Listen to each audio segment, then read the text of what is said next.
ምዕራፍ 21 ዳዊት ከሳኦል ፊት እንደሸሸና ወደ ኖብ እንደሄደ። ዳዊትም ወደ ካህኑ ወደ አቤሜሌክ ወደ ኖብ መጣ። አቤሜሌክም እርሱን በተገናኘ ጊዜ ደነገጠ።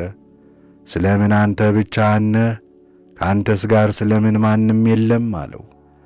ዳዊትም ካህኑን አቤሜሌክን የተላክበትን ነገርና የሰጠውን ትእዛዝ ማንም አይወቅ ብሎ ንጉሥ አንድ ነገር አዞኛል። ስለዚህ ብላቴኖቼን በእግዚአብሔር መታመን በሚባለው እንዲህ ባለው ስፍራ እንዲሆን አዝዣቸዋለሁ።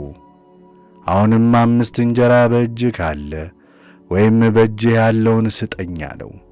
ካህኑም ለዳዊት መልሶ ሁሉ የሚበላው እንጀራ የለኝም፣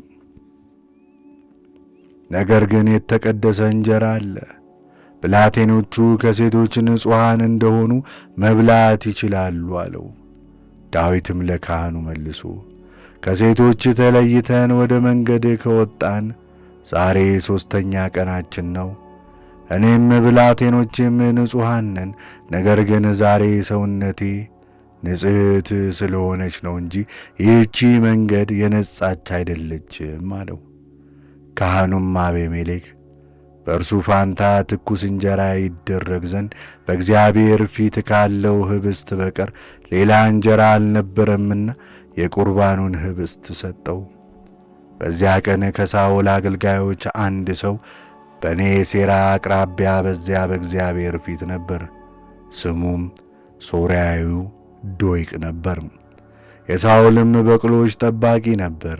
ዳዊትም አቤሜሌክን የንጉሥ ጉዳይ ስላስቸኰለኝ ሰይፌንና መሣሪያዬን አላመጣሁምና በአንተ ዘንድ ጦር ወይም ሰይፍ እንዳለ እይልኝ አለው።